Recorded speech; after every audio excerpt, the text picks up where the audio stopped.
BNP chairperson এবং সাবেক প্রধানমন্ত্রী বেগম খালেদা জিয়ার চিকিৎসায় চীনের বিশেষজ্ঞ একটি দল 4 সদস্যের টিম আজ রাত 10টা বা সোয়া 10টার দিকে এভারকেয়ার হাসপাতালে পৌঁছেছেন।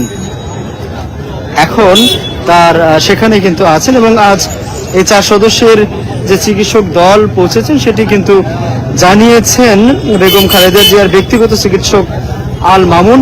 আপনাদের যদি জানাই যে এর আগে আজ সকালের দিকেও কিন্তু যুক্তরাজ্যের একটি মেডিকেল টিম এভারকেয়ারে পৌঁছেছে এবং আপনারা জানেন যে এই মুহূর্তে এভারকেয়ার হাসপাতালে বেগম খালেদা জিয়া আইসিইউয়ে আছেন এবং গত কয়েকদিন যাবতই কিন্তু অতি সংকটাপন্ন অবস্থায় তার চিকিৎসা চলছে। অসংখ্য নেতা কর্মীরা, বিএনপির নেতা কর্মীরা অনেকেই আসছেন বিভিন্ন জায়গা থেকে। তারা কিন্তু খালেদা জিয়ার যে অবস্থা সেটি জানার চেষ্টা করছেন এখানে এসে। এছাড়াও বিভিন্ন জায়গা থেকে সাধারণ অনেকেই আসছেন, তারাও কিন্তু বেগম খালেদা জিয়ার যে সর্বশেষ অবস্থা সেটি জানার চেষ্টা করছেন এবং এখানে ভিড় করছেন বলা যায় সব সময়। আপনারা জানেন যে রাজধানী এভারকেয়ার হাসপাতালে বেগম খালেদা জিয়ার এই চিকিৎসাকে ঘিরে কঠোর নিরাপত্তার মধ্য দিয়ে রাখা হয়েছে। বিশেষ করে এসএসএফ এর দায়িত্বে কিন্তু এই নিরাপত্তা বেষ্টনীগুলো তৈরি করা হয়েছে। আপনারা জানেন যে গত পরশুদিন অন্তর্বর্তী সরকার এই বেগম খালেদা জিয়া অর্থাৎ সাবেক প্রধানমন্ত্রী বেগম খালেদা জিয়াকে অতি গুরুত্বপূর্ণ ব্যক্তি অর্থাৎ ভিভিআইপি হিসেবে ঘোষণা করেছে এবং সেটি একটি গেজেটও প্রকাশ করেছে এবং সেই ভিভিআইপি ঘোষণার ফলে একজন ভিভিআইপি যত রকম সুযোগ সুবিধা পান সবগুলো সুযোগ সুবিধা কিন্তু বেগম খালেদা জিয়ার জন্য বরাদ্দ করা হয়েছে এবং তারপর থেকে কিন্তু আপনি জানেন যে এভারকেয়ার হাসপাতালের ঠিক সামনে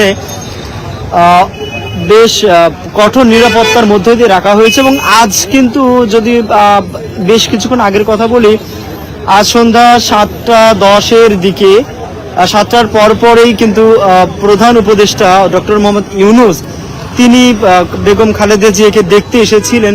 তার সুস্থতা সর্বশেষ অবস্থা জানার জন্য এসেছিলেন প্রটোকল নিয়ে এবং তিনি কিন্তু সেই অবস্থা জেনে চলে গেছেন এবং সেই মুহূর্তে কিন্তু তাকে রিসিভ করেছিলেন বিএনপির মহাসচিব মির্জা ফখরুল ইসলাম আলমগীর এবং এরপর সেখানে কিন্তু ছিলেন বেগম জিয়ার ব্যক্তিগত চিকিৎসক ডাক্তার AJM জাহিদ হাসান, তিনি কিন্তু সেখানে ছিলেন। আপনারা জানেন যে হাসপাতালের যে যেমনটি বলছিলাম যে এসএসএফ এর দায়িত্বেই কিন্তু যাবতীয় নিরাপত্তা নিশ্চিত করা হচ্ছে। অর্থাৎ যেমনটি বলছিলাম যে একজন ভিভিআইপি যত রকম সুযোগ সুবিধা পান সবগুলো সুযোগ সুবিধা কিন্তু তার জন্য নিশ্চিত করা হচ্ছে।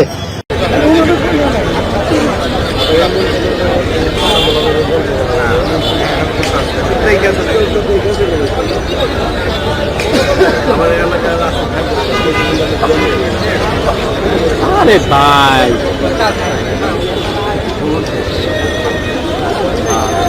সব হচ্ছে সামনে যাওয়াই উচিত আপনাদের। ভাই ভাই এসো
শারুল ভাই ভিক্টোরে দেখছেন?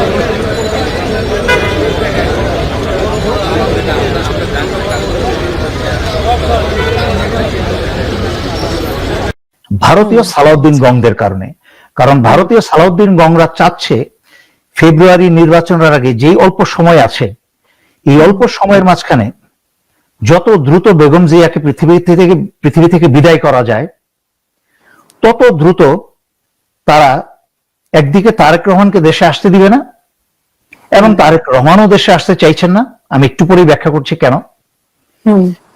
যেন এইখানে একটি বিকল্প নেতৃত্ব ঘোষণা করা যায়, যেন সালাউদ্দিনরা এখানে বিএনপির নেতৃত্ব গ্রহণ করতে পারে এবং ভারতের নির্দেশে সালাউদ্দিনরা যেন প্রধানমন্ত্রী হতে পারে। সালাউদ্দিনরা প্রধানমন্ত্রী হওয়া মানে হচ্ছে বাংলাদেশ শেষ। তারেক রহমান নিজে বিবৃতি দেওয়ার পরে আপনারা বলছেন যে উনি এরকম, এই তারেক রহমানের আশা নিয়ে তো আমি অনেকদিন আগে থেকেই বলছি যে উনি কেন আসছেন না। বিশেষ করে এখানে যে একটা পরিষ্কার ষড়যন্ত্র চলছে বেগম জিয়াকে নিয়ে, তারেক রহমানকে নিয়ে এবং দেশকে নিয়ে একটা ষড়যন্ত্র চলছে, সেটা অত্যন্ত পরিষ্কার। বর্তমানে দেশের অবস্থা ভালো না, যেরকম বেগম জিয়ার শারীরিক অবস্থা ভালো না। বেগম জিয়া, উনাকে লাইফ সাপোর্টে রাখা হয়েছে। তার, আমি ডাক্তার না, আমি চিকিৎসক না, আমি সহজ ভাষায় যেটা বুঝি যে ওনার লাইফ সাপোর্ট খুলে নিলে উনি মৃত হয়ে যাবেন, উনি বাঁচবেন না। তার মানে ওনাকে ক্লিনিক্যালি বা মেকানিক্যালি ওনাকে বাঁচিয়ে রাখা হয়েছে। সো যখনই ওনার লাইফ সাপোর্ট উঠে যাবে তখন হয়তো উনি বাঁচবেন না, কারণ নিজে বাঁচার ওনার কি বলে শরীরের যন্ত্রপাতি আর নিজে চলছে না। কিন্তু আসলে বিষয়টা তো এখানে অবাক হওয়ার কিছু নয়। বেগম জিয়ার যে অবস্থা, কিন্তু না, আপনার কাছে একটি জিনিস আগে জানতে চাই যে 21শে নভেম্বরের পরে আমরা এই ধরনের ঘটনা দেখলাম। এই মানে 21শে নভেম্বরে উনি জয়েন করলেন, সবার সাথে হেসে হেসে কথা বললেন, তারপরে এমন কি ঘটনা ঘটলো যে ওনার এত সিরিয়াস পজিশনে পড়ছেন? নাকি ওনার শরীর আগে থেকে খারাপ, যে কোনো মুহূর্তে? ওনার শরীর আগে থেকেই খারাপ ছিল। বিশেষ করে 21শে নভেম্বরে ওনাকে বিএনপির ভারতীয় কিছু নেতা,